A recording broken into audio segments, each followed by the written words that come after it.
Hello, BookTube, and welcome back to a series of videos in which I'm reading you a book. In this case, we are reading the good book.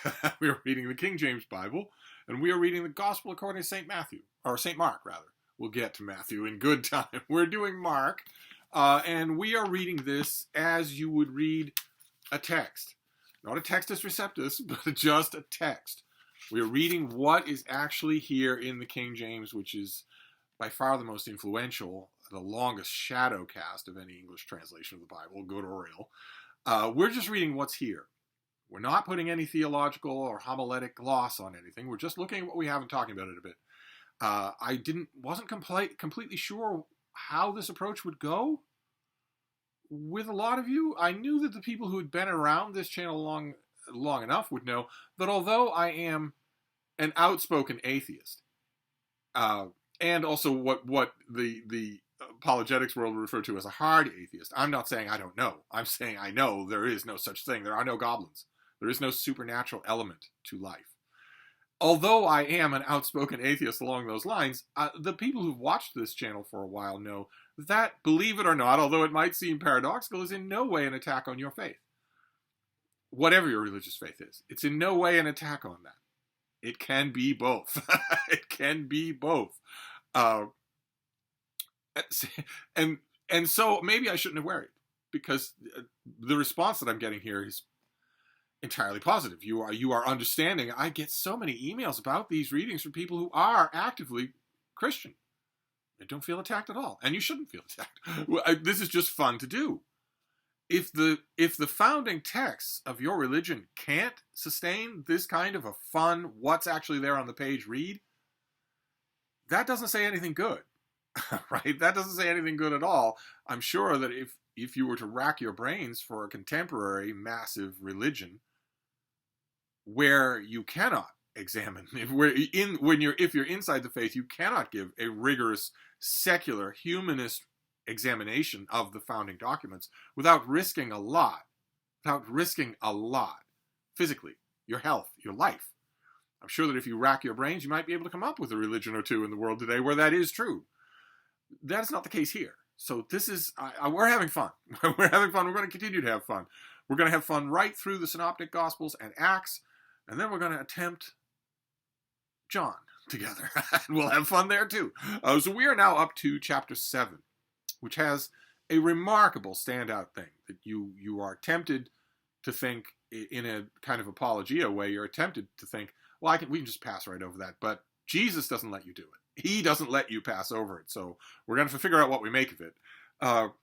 So this is chapter 7. Then came together unto him, and again, he and him here is always Jesus. We've remarked a couple of times so far, Mark has a pronoun problem. It's like he belongs in the 21st century. He has a pronoun problem.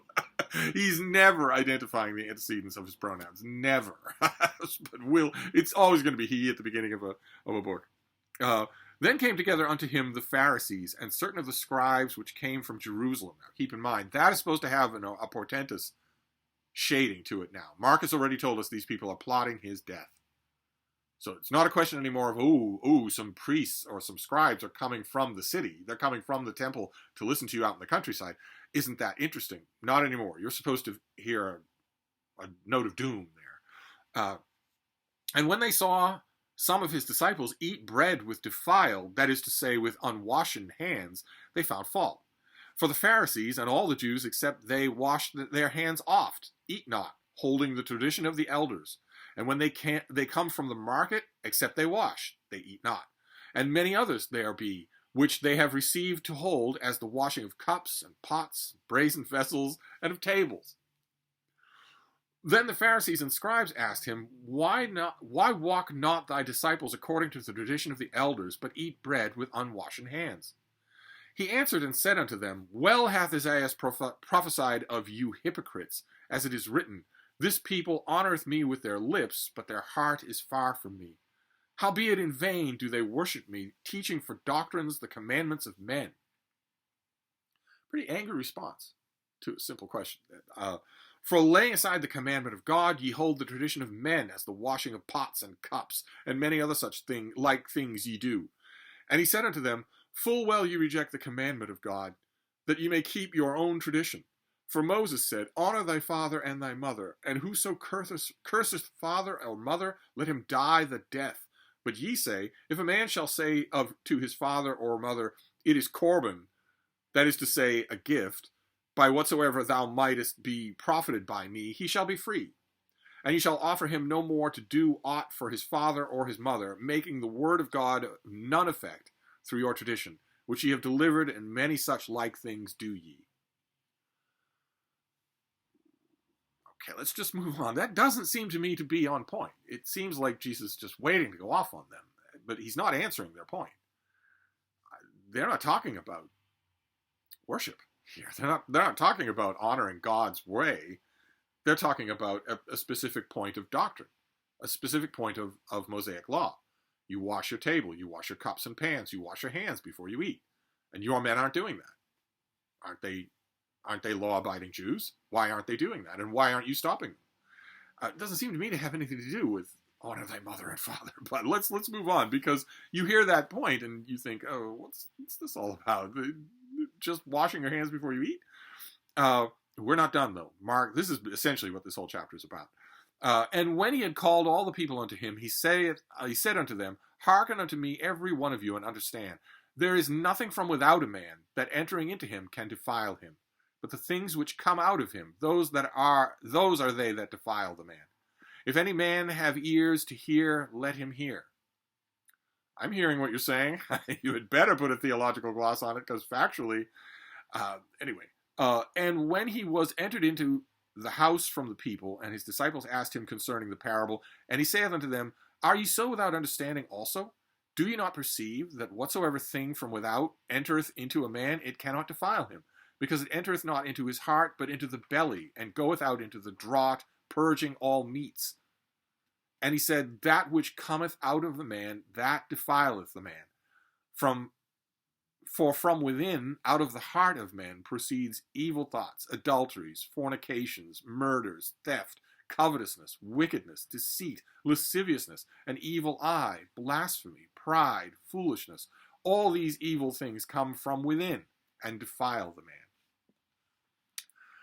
Okay, so Jesus says here to the Pharisees, and then he gathers a crowd together and repeats it, and then he repeats it in private to his disciples. So there's absolutely no chance that you can brush this off as a tiny detail. He says it first to the Pharisees, then he calls a crowd together and says it to them, preaches it, and then when the disciples ask about him in private, he again repeats it to them. And that is that nothing you take into your body from outside it can defile it. A flat, factual inaccuracy. That is simply wrong. That is simply wrong. Billions of human beings have died because they ate something that was unclean. Not ritualistically unclean, but infected. Dirty. Billions of people have died that way and still do. The entire course of human life on earth in the last 2,000 years would have been drastically different if Jesus had said, wash your hands before you eat. That is the Mosaic law. Instead, he flatly contradicts it with a basic falsehood. If you eat poison, you will die. Most of you will. Some of us maybe, you get the point. If you eat something that is rotted or rancid, you'll be sick or you'll die. Jesus pulls out a little bit of a saving move at the end here by shifting his discussion to metaphoricals. Okay. And I believe that the liturgical excuse for this passage is flat inaccuracies. If you eat rotted food, you will suffer for it. You might die from it. That is just well known. That is absolutely well. That's why dietary restrictions like the Mosaic Law have existed in almost every culture for the whole of human life. Because it's known that you, of course, should clean before you eat. When Jesus says that three times wrong, you have to develop a tradition to excuse it, and Jesus helps here because he immediately shifts the discussion to metaphorical things like deceitfulness or wickedness or lasciviousness, and that allows apologists to say that's what he meant all along. That's what he meant from the beginning. That is absolutely not true, and it is shown by the fact that his disciples aren't lusting after anything. They aren't counting coins. They're eating. They're eating food. it's ridiculous to think, but nevertheless, I'm sure that's the excusing tradition, and Jesus insists on it. So if you know someone who claims to be a biblical literist, then they never wash before they eat. But he shifts to the metaphorical, that those things come from within. I would argue that they don't. Quite a few of them don't. Covetousness, of course, doesn't come solely from within. You have to see something to covet it. Lasciviousness doesn't come solely from within. You have to see something that attracts you in order to be lascivious about it, and a bunch of other things along those lines. But that'd be quibbling. We don't want to quibble. Let's move on. And from thence he arose and went into the borders of Tyre and Sidon, and entered into an house, and would have no man know of it, but he could not be hid. So again, we have the theme of Jesus not being able to get rid of crowds. He can't go anywhere. He wants to. He wants the crowds not to notice him. He sneaks around. Here we're told explicitly he does not want anyone to know about it. He secretly enters this house, but it doesn't matter. It's known right away. For a certain woman whose young daughter had an unclean spirit heard of him and came and fell at his feet. The woman was a Greek, a Syrophoenician by nation, and she besought him that he would cast forth the devil out of her daughter. But Jesus said unto her, Let the children first be filled, for it is not meet to take the children's bread and cast it unto the dogs. And she answered and said unto him, Yes, Lord, yet the dogs under the table eat of the children's crumbs. And he said unto her, For this saying, go thy way, the devil is gone out of thy daughter. And when she was come to her house, she found the devil gone out, and her daughter laid upon the bed. And again, departing from the coast of Tyre and Sidon, he came unto the sea of Galilee through the midst of the coast of Decapolis. And they bring unto him one that was deaf, and had an impediment in his speech. And they beseech him to put his hand upon him. And he took him aside from the multitude, and put his fingers into his ears, and he spit and touched his tongue. And looking up to heaven, he sighed, and saith unto him, Ephphatha, that is, be opened. And straightway his ears were opened, and the string of his tongue was loosed, and he spake plain. And he charged them that they should tell no man, but the more he charged them, so much the more a great deal they published it, and were beyond measure astonished, saying, He hath done all things well. He maketh both the deaf to hear, and the dumb to speak. So we end this chapter with two things. One is more wonder working. We've had precious little of what Jesus has to say in the way of teaching, except that he insists 3 different times not to wash your hands before you eat, which is not much in the way of a doctrine. We've heard precious little about what he has to preach, but we get lots of wonder working in Mark. We get lots of miracles. He, again, cures someone that he's not around. He cures the woman's daughter when he's not around her to do it. And with the deaf and dumb man, he cures him through instruments. He touches him and spits on him and sticks fingers in his ears and whatnot. It's not simply him speaking and something happening, or even him not speaking, just desiring something and having it happen. It's not that. Instead, it's, again, to me, it feels like a remnant of a much older narrative tradition. Something that I don't want to use, I hesitate to use the word eyewitness, because that leads you into trouble. There are way too many people in the world who think a guy named Mark wrote this gospel, and that isn't true. This was not written by a contemporary of any of the events. But that feels like a little detail that was lodged in an oral tradition that is maybe from an original site or an original event of some kind. That feels too awkward not to be. So that is interesting. That is one of the miracles Jesus does, where he needs to do things in order to get it to happen. And the other detail is not so pleasant. In this chapter of Mark, the details about Jesus are not particularly positive. He insists over and over again that you do not need to wash your hands before you eat. That is false. He insists over and over again that you can't take anything harmful into your body from outside your body. That is absolutely false. And what are we to make of that moment with the Syrophoenician woman where he says, better to give the meal to children first before the dogs? Does this mean, as I think the flat, black letter reading of the passage would have you believe, that Jesus is a racist? I don't think it's sexist, because Mark goes out of his way not just to tell us that she's a woman, but to tell us where she's from.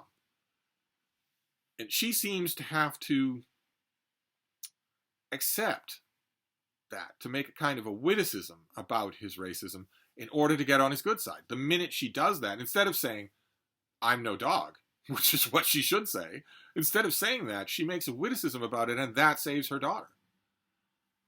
It's an odd way. To me, it's always seemed difficult to read that in any other way, other than Jesus just expressing a Galilean prejudice. But I'd love to know how you read it. That is chapter 7. We're going to move on to chapter 8. Chapter 7 didn't have much to it. The half of its bulk is taken up with that business about washing your hands before you eat. So we'll hope for more shot and thunder in the next chapter. So I'll wrap this up for now, and we'll move on then. Thank you, BookTube.